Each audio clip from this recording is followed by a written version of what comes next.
We created, between the three of us, 9 different ideas. We sort of thought most of them would fail. Hungry for profit and patient for growth.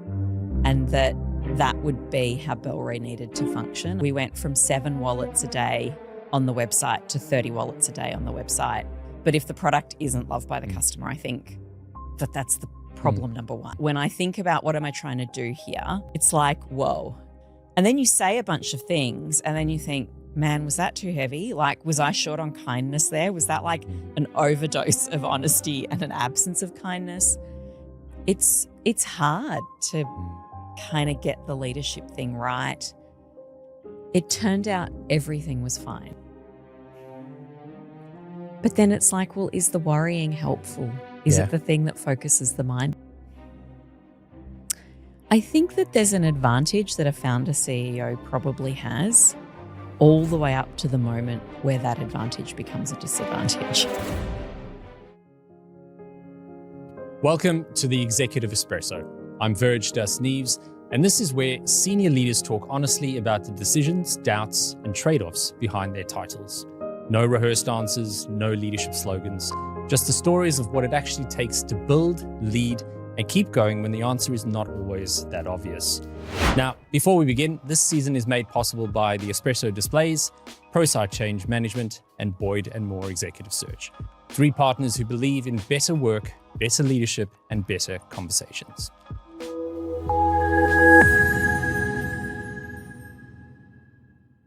Our guest today is an engineer who helped build one of Australia's most loved product companies, and she did it the patient way. No shortcuts, no rush to raise money, just good people, a great product, and a longer game than most founders have the nerve to play. This is a conversation about what it actually takes to build something that lasts. Lina Calabria, welcome to the Executive Espresso. Thanks, Virg. Nice to be here. Thank you. So take me back to the beginning. So doing research on your profile and your background, qualified as an engineer, and now you run this sort of fashion brand, right? Can you sort of take me back to those early days? Yeah, I mean, we might get there, but we don't really see it as a fashion brand. So like asterisks on that. I'm like, fashion brand? What fashion brand? So early days, the engineering degree, I met my partner, Matt, and his brother, Andy, and Matt and I both doing engineering, also Andy doing engineering in a different uni. And we started talking about that we thought it was really cool the way businesses create value in the world. And while we went off and sort of did our own careers, we just kept chatting about it would be really great to do something together, to sort of see what businesses could do.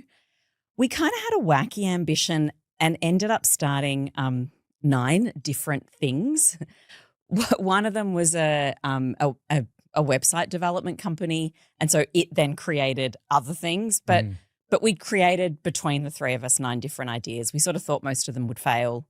Bellroy was one of them. You know, my background had really developed into supply chain and sales planning and those sorts of activities. Matt was in tech and legal data, and Andy very much design and product. And I think maybe the 3 of us had the right mixture of skills that what we noticed when Bellroy launched amongst all the other ones was that immediately the customers loved what we were doing, and maybe we didn't quite know how to be profitable immediately or how to get lots of sales immediately, but like customers were just saying, hey, I really love this slim wallet thing that you've done. And we thought, okay, well, if the customers like it, that's probably the thing to put some fire underneath. Yeah. If you can think back to those early days, was there a moment in time when you thought, hey, we've got something here? Like you could turn that interesting idea into actually a profitable business? Yeah. I mean, there's lots of little baby moments. I think the first moment was that customers started saying, oh, we really like your product. So that was sort of step one that meant, okay, this is a thing to lean into. It was interesting because this was 2010 that we launched. And then about 2 or 3 years in, this is pre-e-commerce being a really big deal as well. And so Google Ads had started to become a thing. And we thought a lot about, would those bits of blue text be bad for the brand or would they be okay? And I wasn't involved in this piece of work, but what they did, and I was watching it thinking this is fascinating, is they said, okay, if we're going to do ads on Google, the thing we need to do is make it a really amazing experience. So that was where the Slim Your Wallet campaign was born from. They created a landing page that a customer would come to if they clicked the ad that they saw in the search results. And I think like after that campaign went live, we went from 7 wallets a day on the website to 30 wallets a day on the website within a week. And that was huge. And that kept growing. So that Slim Your Wallet idea that we'd created really, really landed. And we then spent the next couple of years kind of production constrained and like having to be in the factory in India trying to increase production because that was working incredibly well. So I think in those very early years, I think A, the customers loving it, and B, seeing the success of the Slim Your Wallet campaign and that it was something that was really resonating for customers to bring growth were probably two of the key, like, actually we've got something here moments. I suppose it's that from a customer, it's that kind of justification that, you know, we're onto something here. Yeah, definitely. Because, you know, you can create like great business plans and you can be really disciplined and you can do lots of things. But if the thing you're putting out into the world isn't loved by the customer, it's kind of hard to, you have to keep working on the product and then you can work on everything else. But if the product isn't loved by the customer, I think that's the problem number one. Yeah. So, I mean, coming at it from an engineering mindset, do you feel like that had a huge influence on some of those early products and some of the changes? I mean, yes. Like, I think that as manufacturing engineers, we spent a lot of time in the factory with the supplier that we were using, actually working with their team on how to set up production lines and how to assess for quality and how to take variability out of the process. So I think the manufacturing or engineering was really critical. And, you know, Andy is a product design engineer. And so the designs that he was creating were really very innovative at a time when wallets were a little bit ignored, I think, in the carry carry didn't exist as a concept then. But in the sort of accessories and maybe fashion industry, I think a lot of brands would go to a factory, select something from the designs that the factory had and put their logo on it. And I think we really came at it from a different direction and we said, no, we're going to do our own designs. And Andy had a lot of innovation around how he would make them slim and that, you know, you would have a spot for the card that you used all the time versus a stack for the cards that you only needed sometimes, and a lot of innovation. All the loyalty cards. And, exactly. So he was really thinking about that. And I think the combination of like me being able to bring the manufacturing engineering skill and him bringing the design engineering skill really was really critical. And we still bring a lot of engineering knowledge into our product work today, whether it's the physics of how a product strap's going to function, or how do we get repeatability from a phone case, or like what kind of material wear properties do we need to be aware of? A lot of the stuff that we learned about, I think, at uni becoming engineers is just so relevant to the products that we make. It sounds like you had this sort of holy trinity of 3 perfect skill sets coming together. It feels like we kind of did. It's an accident that happened. I mean, because we actually all really enjoyed talking about the same kind of topics. But it's interesting. A lot of people ask, how have you worked in that very complicated situation? A, with your partner, B, with your brother-in-law. Like, is that not hard? And I think like one of the pieces of magic is that we work in parallel. So we're not all working on the same thing. And these days, maybe, you know, they're still very, very in the business, but maybe not as much across the whole business as I am. But we work in parallel rather in series. We have a good model of what each of us can do, and we're sort of not on top of each other all the time. And I think the other thing that is really critical is that we don't talk about it a lot outside of work, actually, not us at home or not with Andy when we're at a family kind of get together. we talk a lot about our values and what we think is happening in society and what we think of the zeitgeist and what we think of other brands. And so I think we spend a lot of time aligning on value. And then when we're in the work context is when we're sort of focused on the product or the progress of a project or whatever it is. Okay. Yeah. Yeah, that makes sense. Do you remember back when you guys started, who the first person you hired outside the three of you? Well, there was a network of people who we knew, and we all started tapping into those people. So there's a few of them, and some of them. What was the skill set that you got outside so one of of you them three? Is now our chief creative officer. So he really brought a graphic design skill, a brand vision creation skill. Another one is our chief business officer today. Her and I worked together a lot in the previous job that I had, talking about how do you set up supply chains, how do you approach warehousing, where do you put your stock, how do you analyze and forecast for sales. So it was interesting that I felt like between the three of us, we had almost all the skill sets at a baby, at a startup level. We probably don't have all the skill sets today for where Bellroy's at. And then there were people who we really knew we liked working with, who we started kind of saying, hey, could you spend 2 days a week on this with us? It sort of looked like that. Okay. Yeah. I want to touch on the value set that you mentioned earlier. I think it's so important in today's leadership realm. What are the values that you really hold dear?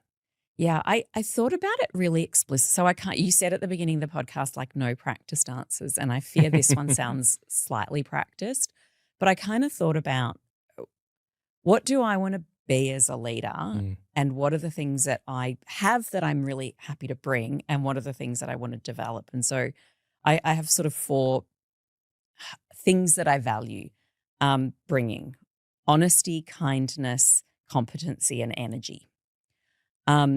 So I think my more natural spaces are probably competency and honesty. And maybe my less natural spaces definitely are energy or being energetic. Kindness, I don't want to say I'm like not a kind person, but those were the 4 things that when I think about what am I trying to do here, that's how I want to turn up as a leader. And if I don't like the way something's going, often I kind of come back to those 4 areas and think, which bit am I not leaning on here? And often I find an answer in that.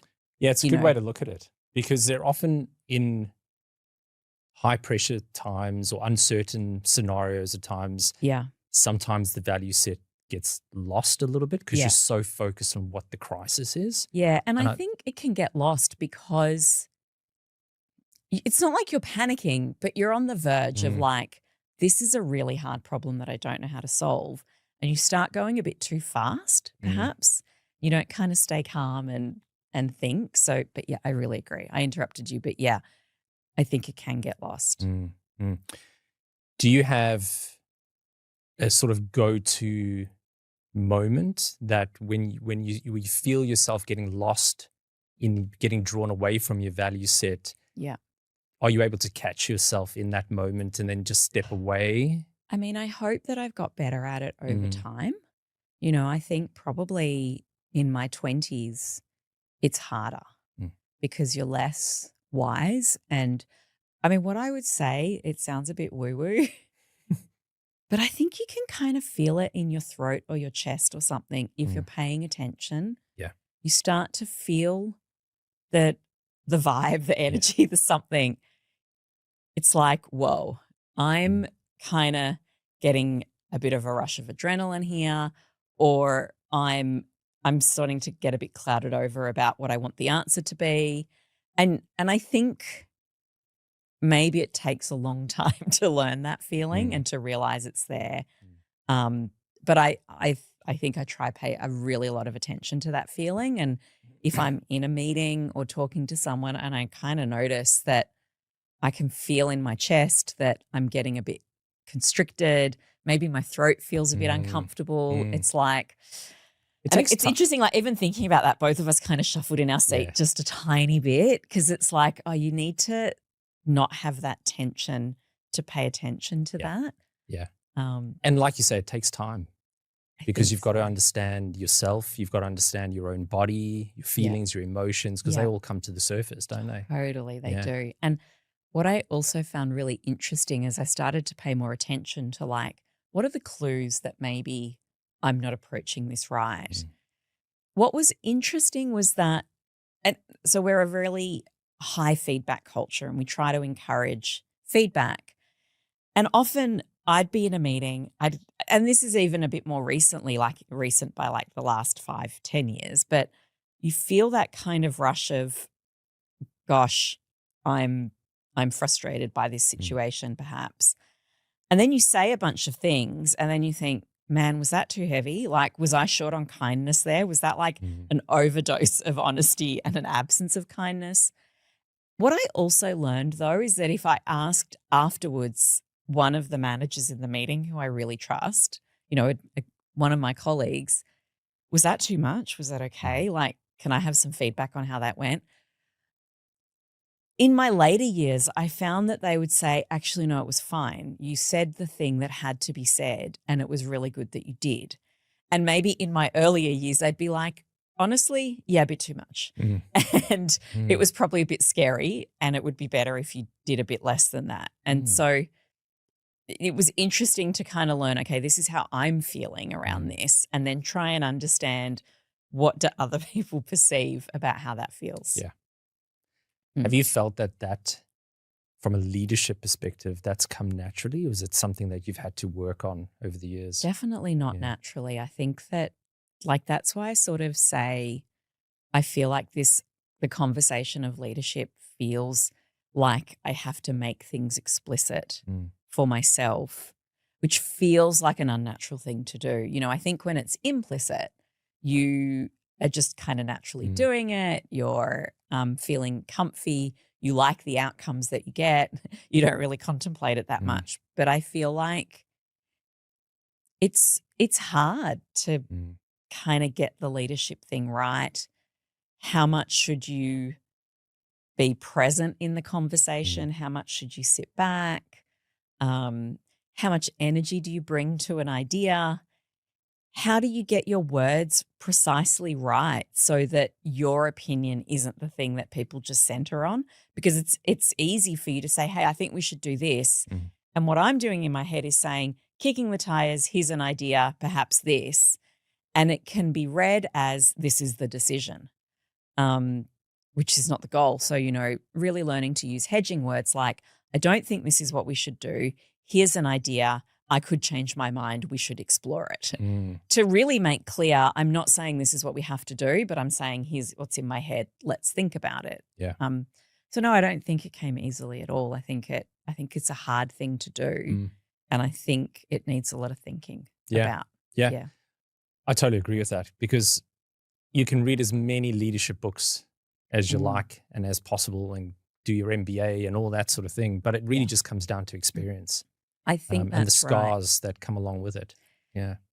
Yeah, because I think you learn best through doing, through being in the situation that is challenging and hard and having to do something, and then looking back and saying, what did I think about the thing I did? Like, did I do it well? Did I do it badly? And so, look, I think that MBAs or books or podcasts, like, I think they give you frameworks that you can use to make a plan, to diagnose how things went, to perhaps give feedback to other colleagues that other people that you're working with. But I don't think they teach you how to actually do the thing. They kind of give you really good scaffolding to work out what you want to do. Something you mentioned earlier around bringing that design and engineering piece together. And I think I read somewhere on your website, it was art and science being brought together. I just love that concept of the art and science of, carrying everyday things. Yeah. One of the things that I these days can't leave the house without is an external display, just because when I'm course. traveling or if I'm in a coffee shop or whatever else. I just need something else in order to, look at or make some notes on or whatever it may be. Is there something that for you personally, you just can't leave the house without besides your mobile phone? Besides my phone, I think that it really depends on the context that I'm heading to. I mean, I guess what I would say is I probably like to try and leave the house with as little as possible. So often I'm saying to myself, am I wearing something that pockets will do? Do I need a bag? Then what bag should I bring? And so I think that's like what's going on in my head when I'm thinking about leaving is what's the thing I'm off to do? Is it a one-stop activity or am I like going for sort of 8 hours from here to 4 different locations? And so I guess I like to carry as little as possible if possible. So can it just be car keys and my phone? Or does it need to be a crossbody bag because I want to have glasses and maybe like a daily kit that kind of has some, some medicine in it and Band-Aids and some useful stuff. Yeah, right. Or am I going to be doing some work? So I want to have something that lets me carry my laptop and maybe a tech kit to kind of have chargers and cables and those sorts of things. You can't leave the house without a charger these days. Well, that's true. I mean, maybe if you're only going for a couple of hours, you're okay. Hopefully you've got a laptop that can kind of survive that kind of journey. But yeah, exactly. It's kind of like, what am I off to do? Like, what's the context? Is it a work context or a casual context? And then how do I kind of structure what I bring? It took you guys probably the best part of a decade to start looking at outside funding for the business. We started almost the better part of the decade. Yeah, I think that we probably started looking around 2018. So, that was 8 years in. We were self-funded. We'd all kind of, the three of us had gotten really strong on the idea that we wanted to be hungry for profit and patient for growth. And that would be how Bellroy needed to function. I think that, in the early teens, obviously there were a lot of tech companies getting a lot of money and not really turning their mind to profitability. And maybe for a tech company, there's logic in that. I think there's logic in that because actually scaling a tech business really doesn't drive its cost base. It really drives its revenue. And so you can scale out of profit. Into profit. Scale into profit. I think a product business, I think a lot of companies in the teens were going on the assumption that a product business could be treated like a tech business and that it could scale into profitability. But I don't think that's the way product businesses can work because I think, as you track down the P&L, you've got the cost of goods sold, you've got logistics costs, you've potentially got some variable digital marketing that you're doing.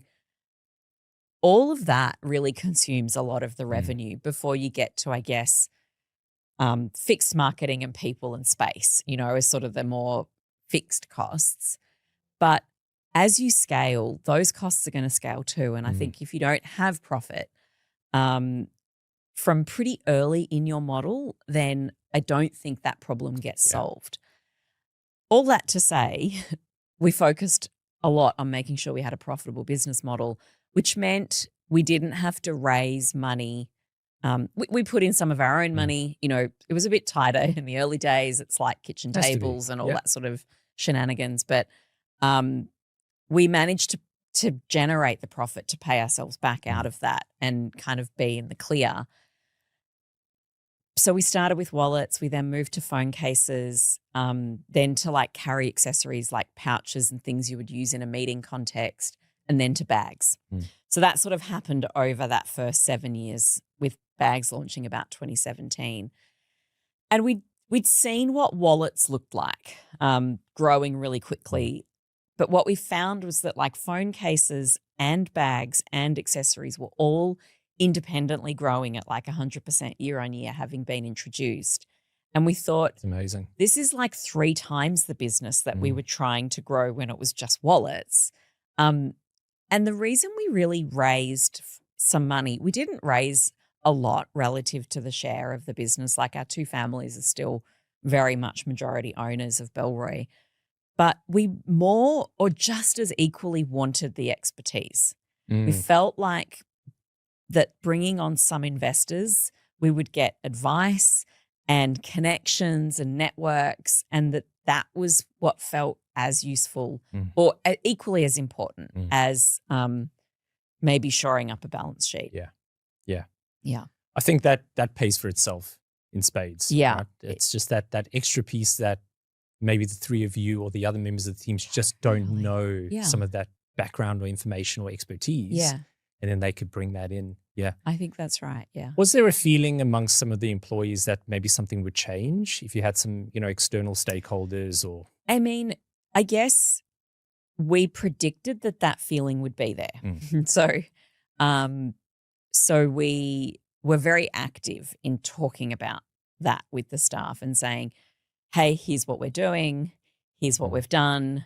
Here's the implications of that. And I suspect, many people raise external funds, bring on investors and say it's not going to change anything. And probably sometimes that's true and probably sometimes it's not. And probably it's hard to know sometimes as well. And so I think you do have to be really transparent. Like the honesty thing I think really matters about what's happening. So there's no confusion or suspicion, no rumors. Be very clear about what's happening. And then I think you have to do the do for a little while and let the team see what happens, because I think they're judging us on what we say. And if we're looking at a program and then we say our investors will never accept this, well, it doesn't matter how much we say our investors are not going to change the culture. If we say our investors will never accept this, they're just not going to believe that. Yeah. Whereas if the conversation goes, well, will our investors dislike this? And the answer is, well, once a year we work with the board to approve our budget and make a plan, and this is how that function works. And the budget's approved, and now we're running the business. So this isn't really related to the investors. Then I think the answer is very different, and they realize that it's true. So I think it's good to preempt something that might be culturally significant with honesty, but then I think your actions are the thing that people actually believe. Yeah, that's great. Yeah.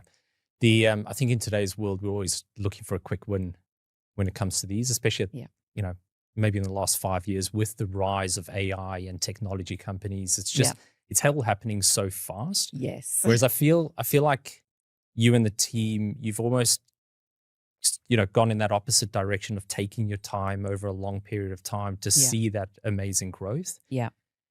Were there moments where yourselves or your employees were getting maybe a little bit frustrated that maybe it wasn't going as quick as maybe a lot of the other, tech companies or product companies around you? And then a sort of second question on that, how do you as a person lead through that? And did that change, I guess, over that period? Yeah. I mean, I think that we probably never felt frustrated that it wasn't growing quick enough overall. I think there were probably a couple of years in different ways. I think our average growth over the journey has been about 20% year on year, something like that. I think most companies will take that. Totally. Yeah. But what that actually looks like is some 5s and some 40s and I think a 900 at one point, early on. Yeah. Like it's actually not that number every year, but a lot of different numbers. And I think that when it's the 5s, you are sitting there saying, what's not gelling? Because we kind of want it to be these days, say between 15 and 25% is a really great spot to be. When it's 35, it's really crazy hard to keep developing your systems to keep up. Like it's hard, fast work. So it kind of feels quite different depending on what you're sitting in, even though the outcome at 20% on year feels like a very stable situation. I think that though, the other thought I wanted to share was that there's a lot of businesses out in the world doing something similar to what we're doing, like not necessarily even in bags, but just trying to grow a product in the world. And our team, amazingly, and sort of our surrounds, they're always watching those companies and paying attention to what campaigns do they run, how often do they release product, how do they run. And I think then they come back and say, well, should we do this thing? Like, is that a thing that we should do, or is that a thing not to do? And I think my sort of approach from a leadership perspective is to say, we don't ever do things because other people are doing them or because it's the standard way to do it. But maybe it's a good idea. Like, let's assess the idea on its merit and work out, actually, are those guys doing something really interesting that we should pay attention to? Do you feel like there's because you've got an emotional attachment, obviously, as a founder to the business. Do you think there's a little bit of a different shift in being a founder, CEO of the business than being an external CEO coming in and running it when it comes to those moments of change? I mean, I guess I think that there's an advantage that a founder CEO probably has all the way up to the moment where that advantage becomes a disadvantage. You know, I can remember when we're talking about a problem today, I can remember the 5 different ways that we did it before this one and say, okay, so here's the reason that thing didn't work when we did it 8 years ago. And so I think it's not the emotional connection as a founder for me that I think feels like an advantage. I think it's the history that you have. It's just so useful. Just like employees that have been around for a long time, they're just so useful because they really understand how all of the cogs work. And I think that's a huge advantage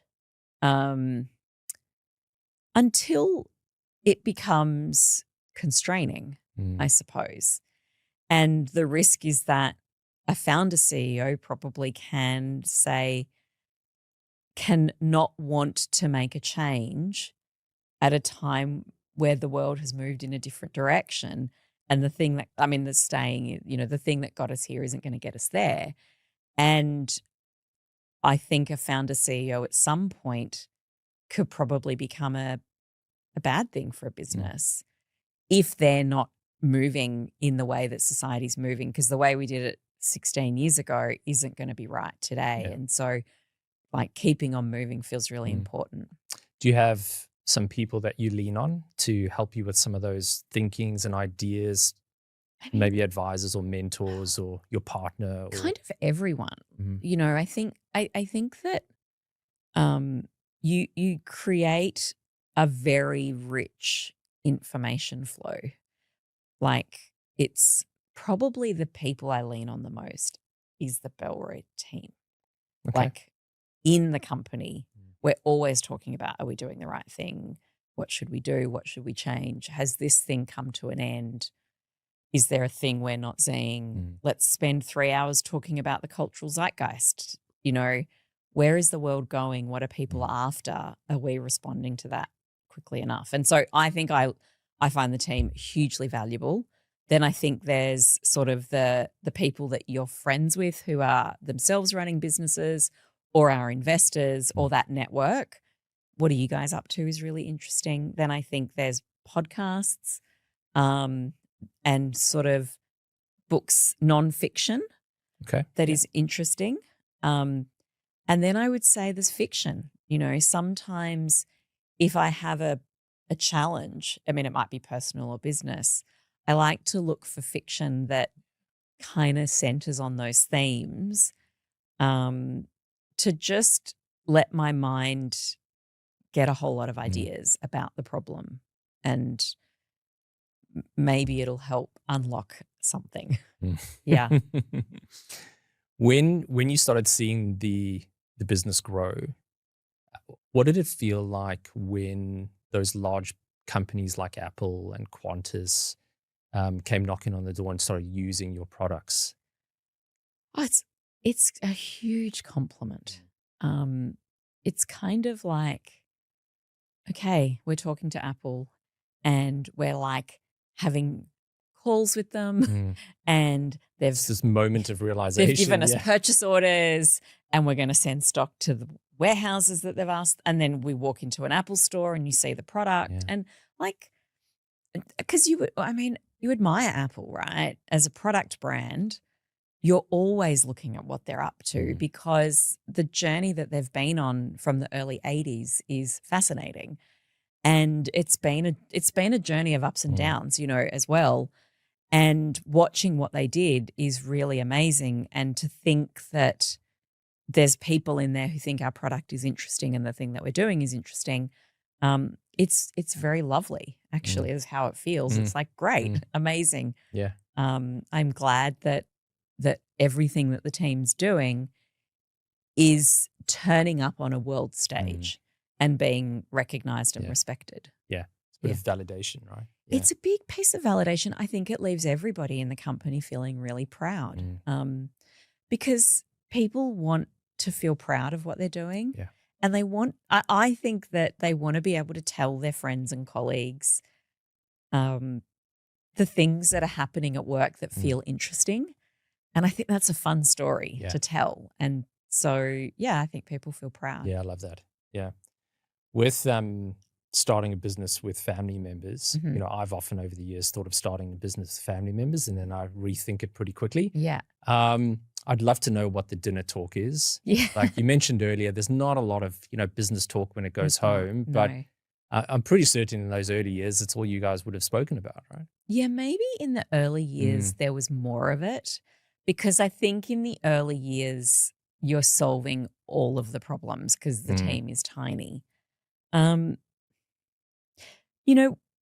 What we're actually talking about is more, hey, I read this book, or what do we think of of Claude versus ChatGPT, or what do we think of of the new CEO at this company, or that this brand did this thing. So I think that it's that calibration thing that we're probably talking about a lot more.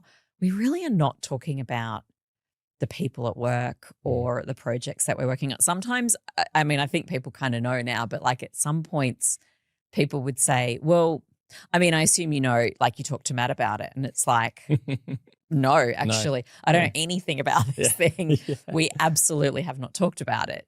And so I think maybe people assumed that like we would do work and then we'd go home and do a full like realignment, but it didn't happen. No, it doesn't work that way. Yeah. It's too much. Yeah. Yeah, it would. It would be hard to strike that balance then between personal life and professional life. I think so. Yeah. I think that it would be bringing into the home, I think, a thing that belongs in the office.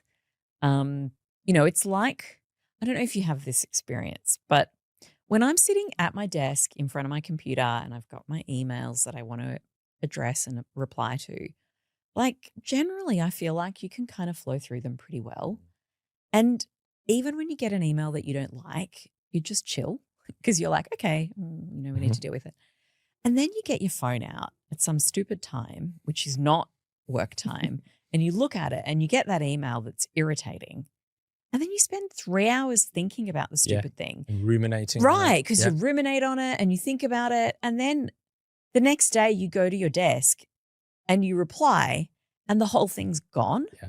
And so I think your brain does different things in different places, and it's best not to talk about all of the complicated work things at home. Yeah. I find I have those moments during the school holidays. Yes. So when I am at home with the boys, I know I still should be doing work, but I try to not do work. Yeah.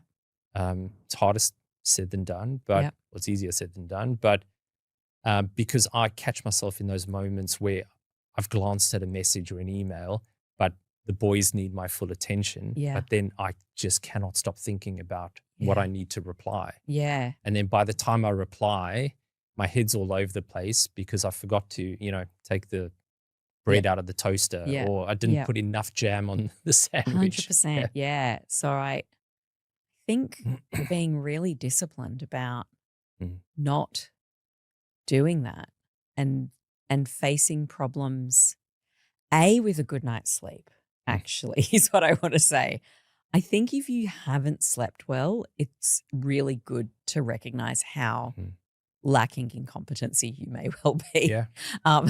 But be in the right context. Like, try and solve the problem when you're in a space where you can solve it, where you're with the people and have the tools to solve it, and not like when it's 5:30 a.m. and you woke up a bit early and you pick up your phone.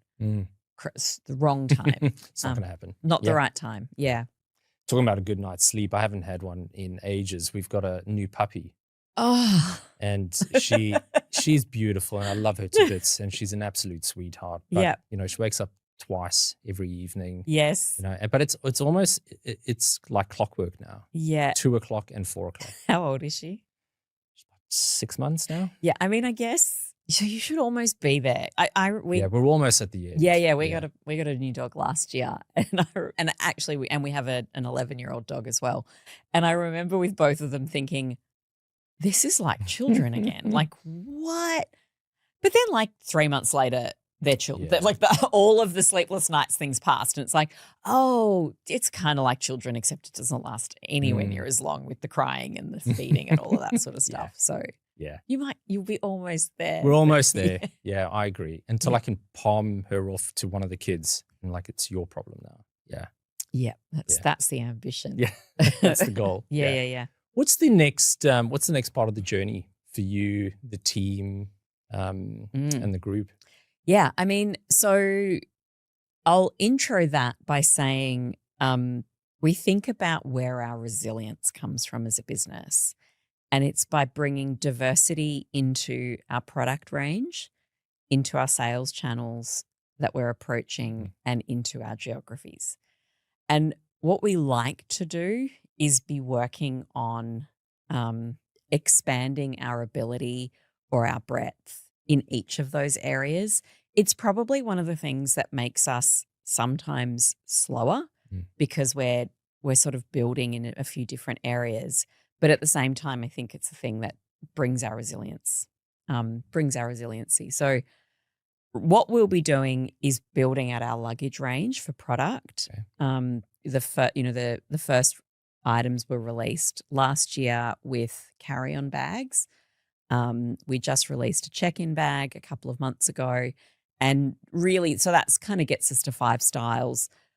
For us, that's a mapped out 5-year program where we've got a lot of different ideas for luggage. And that project has kind of gone through its 0 to 1 stage where we didn't have any luggage and we had to work out all the luggage things. And it's now sort of in its 1 to many stage. But that'll be a lot of work for the team to kind of continue to build that out. And exciting because it feels like travel is it's when carry has to be extra good. So it's nice to be playing in that forum. Yeah. From a sales channel perspective, the thing that we've said no to just until now has been our own retail stores. And we are embarking on that journey. And Exciting. we are very much in the 0 to 1 phase of that journey. We don't have a 1 yet. By the end of the year, we'll have a Melbourne store and we'll be close to thinking very hard about a couple of others. Super exciting. It is very exciting. But that's interesting because it's very 0 to 1. Yeah. It's that everything has to be thought of for the first time and it's touching a lot of the business but it's really been exciting for everyone. You asked the question about I was talking about what does it feel like for Apple or Qantas to kind of be engaging with us. And what I notice is the team is really excited about the retail store. They want to be part of it. There's a great buzz. There is a really good buzz. It's maybe it feels like it would be great to visit. It would be great to have the brand be seen in person, show all friends in and one family. Space. Exactly. Yeah. Be proud of something. There's a lot. There's been a lot of really great buzz about it. That's great. Yeah. I feel though that there has been a shift it's almost gone 360. There's been a shift away from bricks and mortar into the online space. Yeah. And I feel there is a little bit of more momentum of it coming back. I think so too. Yeah. I hope it does. Yeah. So ProSci, who are friends of the show, they often talk about the people side of change. This sounds like a big change for the organization, right? Yeah. Going from that, predominantly Totally. online presence to now having that retail touch and feel store. Yeah. How do you approach that from a leadership perspective in taking your people through that and taking them on the journey with you? I guess the first thing to answer is for them, for the team. We've spent 16 years not doing this for reasons. Maybe they were good, maybe they were bad, but like for reasons. And now we've decided we are going to do this. And so I think from a change perspective, making clear what's changed and why we think now is the right time so that people understand, well, why are we doing this when we didn't do it before? I think that that's the beginning of like introducing a program like that, is to say, why did the decision that we've had in place up until this point stop being the right decision? And what is it about the world that's feeling really relevant now? And kind of letting those conversations happen quite a few times. So maybe, we have a sort of a quarterly all eyes meeting, which is kind of like an all hands, but we started it in COVID. So it was all eyes. So now it's just called all eyes. But, we have our all eyes meeting and we might present in all eyes to say, hey, retail's coming. This is what we're thinking. This is what's changing. And that might be me talking about that, maybe Andy as well, like the two of us really like explaining that idea, taking questions, and then probably for the next few months in the kitchen or before a meeting starts, like answering lots of questions about, oh, tell me more about this. What do you think about that? So I think that's sort of step one. Yeah. I think then there's something that leadership needs to do about setting the ambition. So is this going to be one store that runs for 3 years, we watch and test? Is this going to be like quick and dirty, let's get anything up in a distressed space and see what happens and then aim for 10 next year? How are we going to go about this? And what does the next 3 years look like if this goes well? So I think sort of setting that tone brings a lot of clarity and giving people the opportunity to say, that sounds like a bad plan, or great, sounds like a good plan, I'm behind it. But yeah, I think sort of after saying, why is this now happening, then I think you need to sort of paint a picture to say, what's that going to look like? And then you need to project manage the hell out of it. Really good program management, lots of planning, hiring the people that need to be hired. Yeah. It's a different thinking process when it comes to talent as well. Yeah, absolutely. Where are the talent gaps? What's the sequence that they should be hired in? Making sure the team know that they're not just going to be asked to do this for 5 minutes at 5:05 once they've done all their other work, but that there is a plan to hire staff to support this. I think all of those things then come after that. You mentioned Claude and ChatGPT earlier. Yeah. What's your thinking around AI and the evolution of AI and the tech, especially within your business, and what that looks like going forward? It's I think we're on our fourth version of the answer within 12 months. Yeah. Sounds like most of us actually. Yeah. It's moving super fast and we're trying to work out what the right answer is. I think we're still working it out. I probably approach one is be willing to be very agile and accept that it's going to feel quite noisy and messy and sort of settle into that. Probably step 2 is that what I see within the company, we are all currently using Claude.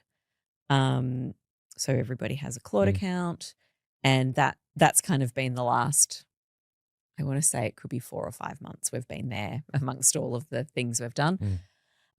I kind of see 3 levels of workers like engagement emerging because, the bill was big, and then we kind of developed a reporting on usage per person process, and it's like, well, that's kind of weird. And how do we is it good if people use a lot, or is it bad if people use a lot? Like, what does good look like? We don't, that's all up for grabs. But and then how do we handle budgets and limits and all of those things? This is just every month. It's, more thinking and practicing. But yeah, we sort of see that there's like a level of, and pretty much all Bellroy staff are doing this at this point. Claude is kind of an effectiveness support. It's present. It helps you get a document written more quickly. It helps you process your inbox. It's kind of there and a little bit useful. Then I think the second level, and this second level might be more like 25% of the team, 20% of the team are starting to create pieces of workflow, agents, scheduled tasks, whatever you want to call it, because I think that name's still got some developing to go, but whatever you want to call it, where actually they're using Claude to kind of not just support their effectiveness, but to run a meeting structure from minutes to recording actions to whatever it is. But, they kind of have developed a tool that they're using to do part of the job. And then I would say kind of at the 5% level, and, I think our like tech ops starter team are sort of this point, those users kind of have multiple agents running a lot of the time, writing code, doing analysis, producing reports at kind of a higher level again. So that's just what we see emerging. I think we see AI as being a huge support. I think I think there's a lot of change still to come. Yeah. We're not there. Yeah. And it's we're coming to the end of the show, but you would have seen a lot of these different changes throughout your time with the organization. Obviously, this tech piece is the newest piece of change. Yeah. If you think back to 2010 or even, before or after that, around, the stuff that you stressed about and worried about back then, is there anything that you feel, maybe I shouldn't have worried about that as much as I did, and in hindsight, it actually doesn't matter? I mean, everything, right? Yeah. Like, it turned out everything was fine. But then it's like, well, is the worrying helpful? Is it the thing that focuses the mind? This is a bit of an eternal question for me. How much is worrying a thing that focuses the mind and is really important for excellence versus how much is it unnecessary? And you were going to be fine and you were going to solve the problem and the time was going to pass and it was going to be okay. It's not clear to me that there was a thing that we worried about that didn't play out. It's more, I think, was any of the worrying necessary, or could you just trust the process? And maybe that's kind of the Zen, like, can we just trust the process and believe that in time the things get resolved, and that's what the journey's about. I think that's a perfect place to leave it. Cool. Yeah. Thank you so much for joining me today. Yeah, it's been a pleasure. Fun conversation.